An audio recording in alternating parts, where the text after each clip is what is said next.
আমি এবার যাই, যত দেরি হবে। যাও যাও, দুক্কা দুক্কা দুক্কা দুক্কা।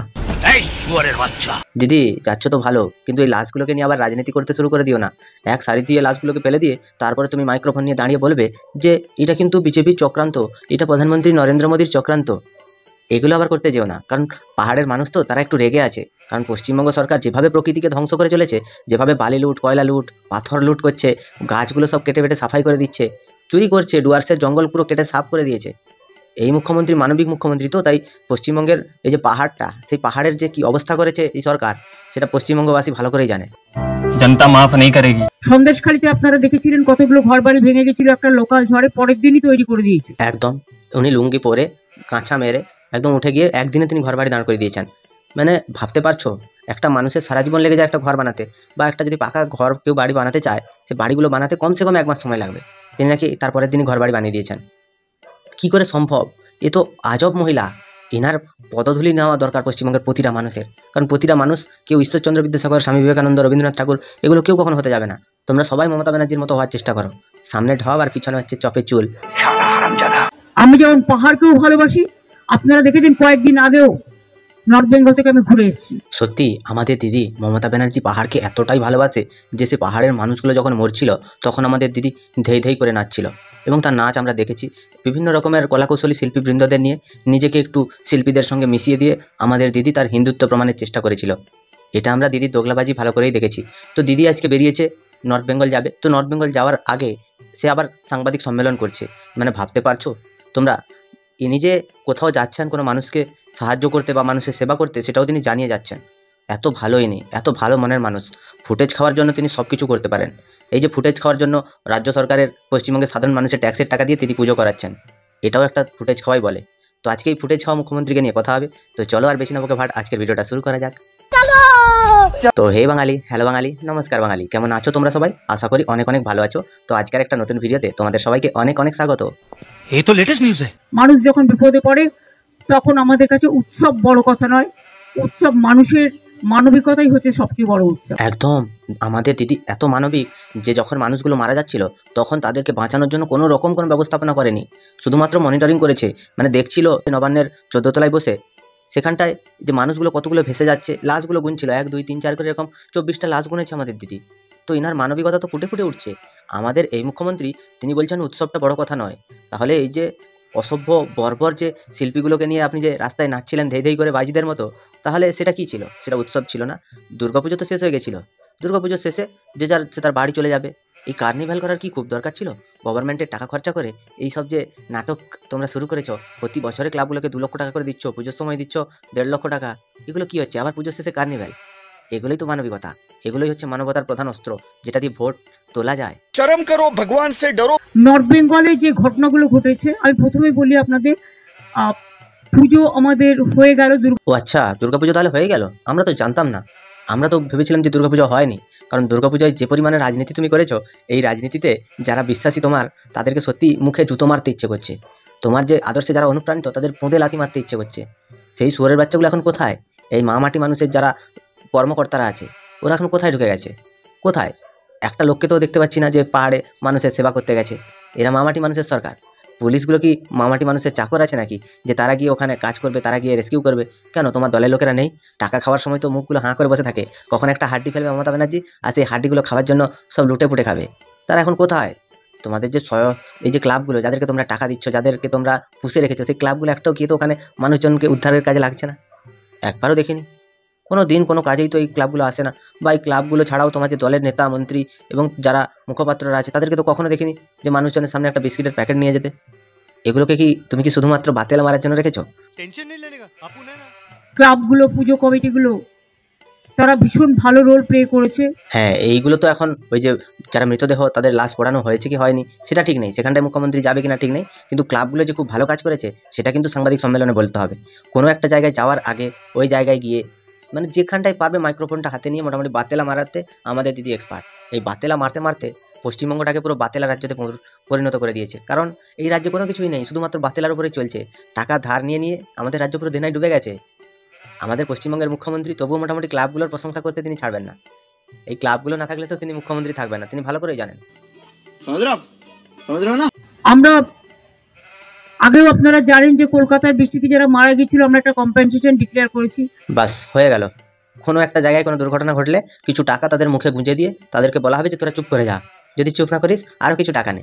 এই করে মুখ্যমন্ত্রী জীবনের দাম সব ঠিক করে রেখেছে। কাউকে 1 লাখ, মানে যেই রকম বৃদ্ধ মানুষ যদি হয় তাহলে 2 লাখ, 1 লাখ, আর একটুখানি জোয়ান হলে তাকে 5 লাখ, একটু মিডল পোর্শনে হলে তাকে হচ্ছে 10 লাখ টাকা। এটা কিন্তু মানুষের জীবনের দাম পশ্চিমবঙ্গ সরকার, এই মানবিক সরকার ধার্য করে রেখেছে। যেখানে যা বিপদ হবে মোটামুটি পয়সা সবসময় নিয়ে মুখ্যমন্ত্রী রেডি থাকে। এই যে মুখ্যমন্ত্রী সিএসসিকে যে দিয়েছিল বিদ্যুতের টেন্ডার, বা এই বিদ্যুৎ যারা দেখে সিএসসি, তাদের বিরুদ্ধে একটা কোনো ব্যবস্থা হয়নি। কলকাতায় এই যে 10 টাকা করে বিদ্যুতের ইউনিট নিচ্ছে, সেখান থেকে যে টাকাগুলো বাঁচছে সে টাকাগুলো দিয়ে তাহলে কলকাতায় কি উন্নয়ন হয়েছে দিদি? একটা কথার উত্তর দাও। তুমি এই যে এতজন মারা গেল ইলেকট্রিকের শক খেয়ে, সেখানটায় তুমি ওই কোম্পানির বিরুদ্ধে কী ব্যবস্থা নিয়েছো? মানুষের জীবনের মূল্য তোমার কাছে না থাকতে পারে, কিন্তু যেই পরিবারে মারা গেছে সেই পরিবারে তো সেই মানুষটার মূল্য ছিল, আছে এবং ভবিষ্যতেও থাকবে। তুমি সব কিছু তোমার অতীত ভুলে যেতে পারো, কিন্তু সব মানুষ ভোলে না, এটা মাথায় রেখো। আর তুমি যে কতটা মানবিক সেগুলো এখানে প্রমাণ পেয়ে যাচ্ছে। কালকে যারা বন্যায় মারা গেছে, মানে ম্যানমেড বন্যায়, পরিকল্পিত বন্যায়, জল ছাড়ার জন্য, এবং অতি দুর্যোগ, অতি বৃষ্টি সারা ভারতবর্ষের প্রতিটি জায়গাতেই হচ্ছে।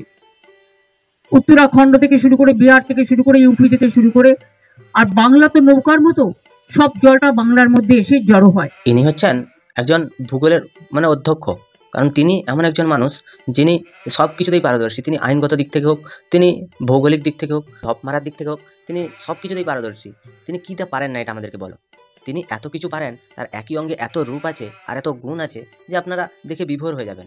বাংলায় সব জল এসে জড়ো হয়, উত্তরাখণ্ডের জল এসে আমাদের বাংলায় জড়ো হচ্ছে। মানে ভাবতে পারছো কোন ধরনের মানসিকতা লাগিয়েছে এরা? যদি ফরাক্কাটা ড্রেজিং করতো, যদি কলকাতা পোর্ট ড্রেজিং করতো, যদি হলদিয়া ড্রেজিং করতো, যদি ডিভিসি, পাঞ্চেত, মাইথন তারা ভালো করে যদি পলিগুলোকে সরিয়ে দিত, তাহলে কিন্তু এই জিনিসটা হতো না। তুমি তো মানুষের জন্য এত ভাবো, তুমি তো মানুষের জন্য এত কিছু করো, তো এই যে নাটক দেখে ক্লাবগুলোকে টাকা দিয়ে পুজো করাচ্ছ, তারপরে যে কার্নিভালে কোটি কোটি টাকা ওড়াচ্ছ, সেগুলো একটা বছর বন্ধ করে সেই গঙ্গা ড্রেজিং করা যায় না, মাইথন ড্রেজিং করা যায় না, হলদিয়া পোর্ট ড্রেজিং করা যায় না? যায় তো, তাহলে তুমি সেটা করছো না কেন? তুমি তো মানুষকে ভালোবাসো। বিজেপি বা আমি ধরলাম ওটা সাম্প্রদায়িক দল, ওটা সব মানুষকে ভালোবাসে না, ওরা চোর, ওরা সব কিছুই, যত পৃথিবীর খারাপ বিশেষণ আছে সব কিছু কিন্তু বিজেপি। আমি বললাম তুমি তো ভালো, তুমি তো সতী, তাহলে তুমি কেন করছো না?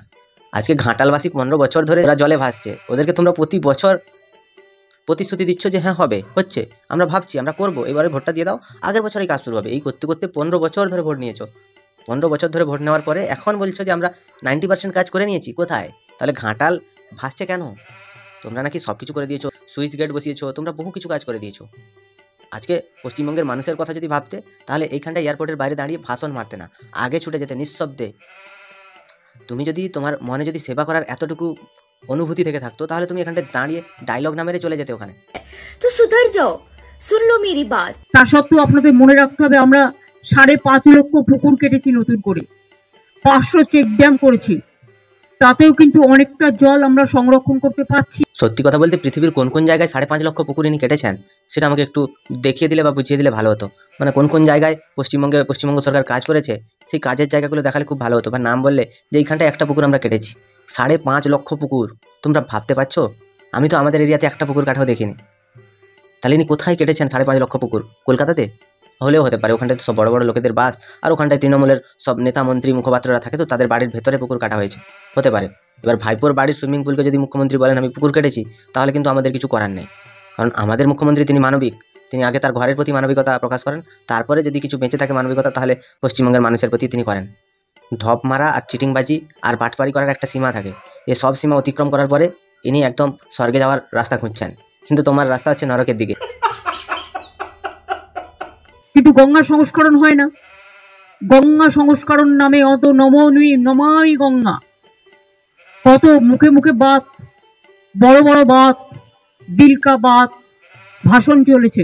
আজ 15 বছর ধরে সুন্দরবনের মানুষের প্রতি মানবিকতা, এবং পশ্চিমবঙ্গে যে ঘাটালভাসী আছে তাদের প্রতি মানবিকতা, পাহাড়ের প্রতি মানবিকতা, অনেক কিছু মানবিকতা তুমি দেখিয়েছো। মন কি বাত তো অনেক দূরের, ওটা উনি ওনার মনের কথা বলেন, দেশবাসীকে উৎসাহিত করেন। তুমি তো দেশবাসীকে শুধুমাত্র ধর্মের নামে রাজনীতি করাচ্ছ। তুমি একবার হিন্দু হয়ে যাও, কখন তুমি মুসলিম হয়ে যাও, কখন তুমি খ্রিস্টান হয়ে যাও, আসলে তুমি যে কি সেটা ভগবান জানে আর যমরাজ জানে। এই দুটোর মাঝখানে থেকে তুমি পশ্চিমবঙ্গের মানুষের 12টা বাজাচ্ছ। তোমার মেন টার্গেট আমি জানি, শুধুমাত্র চেয়ার। তুমি বারবার বলো যে আমি চেয়ার ছেড়ে চলে যাবো, কিন্তু তুমি কখনো কোনোদিন একদিনও ইস্তফা দেওয়ার তোমার দেখিনি আমরা। আগে যেদিন দেবে আর যেদিন মানুষের জন্য ভাববে, সেদিন আবার তোমার মানুষের জন্য ভেবেছো বলে ভিডিও বানাবো। যে টাকা ভোটের টাকায় ঘুষ দেয় বিজেপি দল, গভর্নমেন্ট অফ ইন্ডিয়া, যে টাকায় ওরা ইলেকশন কমিশনকে পলিটিক্যালি কাজে লাগিয়ে, এজেন্সিকে কাজে লাগিয়ে ইলেকশনের আগে ঘুষ দেয়। আচ্ছা, government of India, election commission এবং বিভিন্ন রকম এজেন্সিকে ওরা ঘুষ দেয়, তাহলে পশ্চিমবঙ্গ সরকার কাকে ঘুষ দেয় যে আজ পর্যন্ত ক্ষমতায় টিকে আছে? এরা হচ্ছে রাহুল গান্ধীর বংশধর। যে মহাত্মা গান্ধী একজন বড় মাপের রেপিস্ট ছিলেন, সেই মহাত্মা গান্ধী, তাদের এরা আদর্শে অনুপ্রাণিত। তো এদের মানসিকতা আর এদের মনটা কত ভালো হবে সেটা তোমরা ভেবে নাও। এনারা যে কখন কি বলেন, এনাদের কোন সাল, ইনি মহাভারত লিখে দিচ্ছেন কাজী নজরুল ইসলামকে দিয়ে, ইনি কখন কি বলে ফেলেন নিজেও জানেন না। আমাদের উন্নয়নের টাকাটাও গ্রামীণ রাস্তা থেকে শুরু করে 100 দিনের কাজ থেকে শুরু করে বন্যার টাকা থেকে শুরু করে রাস্তাঘাটের টাকা থেকে শুরু করে বাড়ি নির্মাণের টাকা থেকে শুরু করে সব বন্ধ, সর্বশিক্ষা অভিযানের টাকা থেকে সব বন্ধ। সব টাকা বন্ধ করবে না তো কি করবে? তুমি যদি মানুষকে ভাতার নামে, পশ্চিমবঙ্গের মানুষকে বোকা বানিয়ে তাদেরকে ভাতা দিয়ে পুষে রাখতে চাও, বা তোমার দলের নেতামন্ত্রীরা দুর্নীতি করার পরেও তুমি চাইছো যে পশ্চিমবঙ্গে টাকা দিক কেন্দ্র সরকার, কেন্দ্র সরকার সব কিছু দেখেও সব কিছু জেনেও চোখ বুজে থাকুক। যদি তোমার মনে হয় যে পশ্চিমবঙ্গে তোমার দলের নেতারা সব সতীর ছেলে, তারা কোনো রকম কোনো দুর্নীতি করেনি, তাহলে তারা জেলে যখন গেল, তুমি কেন সুপ্রিম কোর্টে যাওনি? তুমি কেন সেই এজেন্সিগুলোর বিরুদ্ধে গিয়ে তুমি হাইকোর্টে কেস করোনি, তুমি সুপ্রিম কোর্টে যাওনি? কোন কারণে? বা তুমি যদি এত ভালো লোক হও, তুমি তাহলে পার্থ চ্যাটার্জির পক্ষে উকিল কেন দিলে? তুমি তাহলে কেন এই কপিল সিব্বলের মতো উকিলগুলোকে, তাদেরকে নিয়ে তুমি হাইকোর্টে সুপ্রিম কোর্টে লড়াচ্ছ? আমরা কিছু বুঝি না? আমরা ঘাসে মুখ দিয়ে চলি?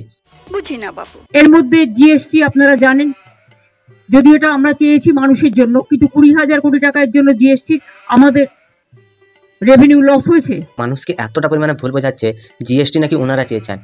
আসলে এনারা জানেন না যে জিএসটিটা কোন কারণে কমালো কেন্দ্র সরকার, এটা এনারা জানেন না। অবোধ বালক বালিকার মতো, মূর্খের মতো কথা বলছে। আর এগুলো প্রতিবাদও কেউ করছে না, সংবাদ মাধ্যমগুলো দাঁড়িয়ে দাঁড়িয়ে শুনছে। কারণ জিএসটি কম হয়েছে, যখন আমেরিকা আমাদের উপরে ট্যারিফ চাপিয়েছে, তখন আমাদের কেন্দ্রের সরকার তারা ঠিক করেছে যে আমাদের রাজ্যের পণ্যগুলোর উপর থেকে জিএসটিটা তুলে নেওয়া দরকার। তখন এই জিনিসপত্রের দামগুলো একটু কমবে, তখন দেশীয় পণ্যের উপরে চাহিদাটা মানুষের বাড়বে। এই জন্যই জিএসটিটা কমিয়েছে, নাকি মুখ্যমন্ত্রীর কথায় জিএসটি কমে গেল। ফুটেজ খাওয়ার জন্য ইনি সবসময় আগে এগিয়ে আসেন, আমি করেছি। তাহলে বন্যাগুলোও তো তুমি করেছো। এমনিতেই 1,85,000 কোটি টাকার মতো আমরা পাই সেন্ট্রাল থেকে, আমাদের দেয়নি। ভাইপো বলে 2 লক্ষ কোটি টাকা, পিসি বলে 1,95,85 কোটি টাকা আমরা পাইনি। তো সেই টাকাগুলো কোথায়? টাকাগুলো যখন দিচ্ছে না কেন্দ্র সরকার, তোমরা হাইকোর্টে, সুপ্রিম কোর্টে গিয়ে কেস কেন লড়ছো না? আমাদের দেশে এই যে বিধানসভা, লোকসভা এগুলো আছে, তো ওখানে গিয়ে তোমরা কেন বলছো না যে কেন্দ্র সরকার টাকা দিচ্ছে না? বা তোমরা রাষ্ট্রপতির কাছে কেন কমপ্লেন করছো না? লোকজন কি খানা নাকি বে সালা? উত্তরবঙ্গে যাওয়ার আগে মুখ্যমন্ত্রীকে নিয়ে তোমাদের কি মতামত, তোমরা আমায় একটু কমেন্টে জানিও তো। আর ভিডিওটা যদি ভালো লাগে তাহলে লাইক করো, কমেন্ট করো, শেয়ার করো, সাবস্ক্রাইব করো, পাশে থাকা বেল আইকনটা প্রেস করতে একদম ভুলবে না। সবাই ভালো থেকো, সুস্থ থেকো, সাবধানে থেকো, সবাই বন্যা থেকে দূরে থেকো, আর দেখতে থাকো বাংলার কোণে ঘর।